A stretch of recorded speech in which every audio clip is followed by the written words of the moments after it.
Hello and welcome to day 63. I've got to start saying those in English before I start. Welcome to day 63 of Bedtime Welsh. And we've got some more stuff about watching television for you today. So hopefully you're going to find plenty of chances to use that. So how about just to watch television? Can you remember that?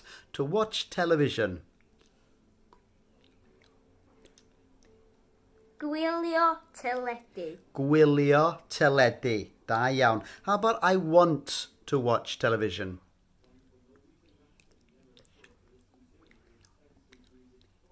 Dwi isio gwylio teledu. Dwi isio gwylio teledu. Great. So now how about I'm going to watch television?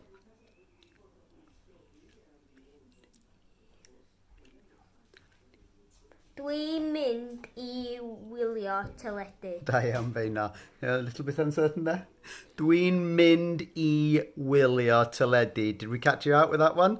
Dwi isio gwylio. Dwi'n mynd I wylio. Don't worry about it though. It'll get easier over time. Okay. How about do you want to watch television?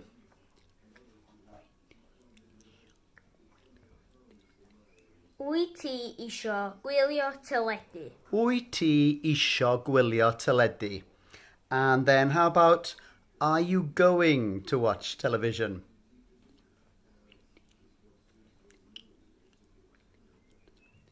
Wyt ti'n mynd I wylio teledu? Wyt ti'n mynd I wylio teledu?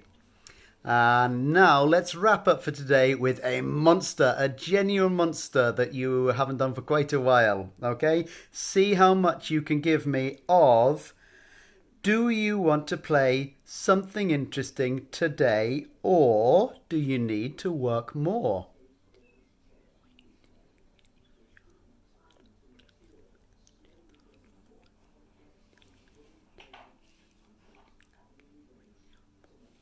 Wyt ti isio chwarae rhywbeth diddorol hefo fi heddiw neu wyt ti angen gweithio mwy? Oh, did we say efo fi? Did we say with me? I can't remember if I said that.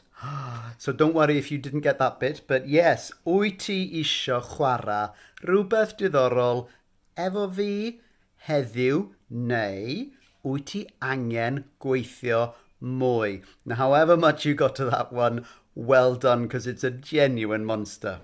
Okay, we'll be back with some more for you tomorrow, but for now, it's hwyl am y tro. Ta-ra wan.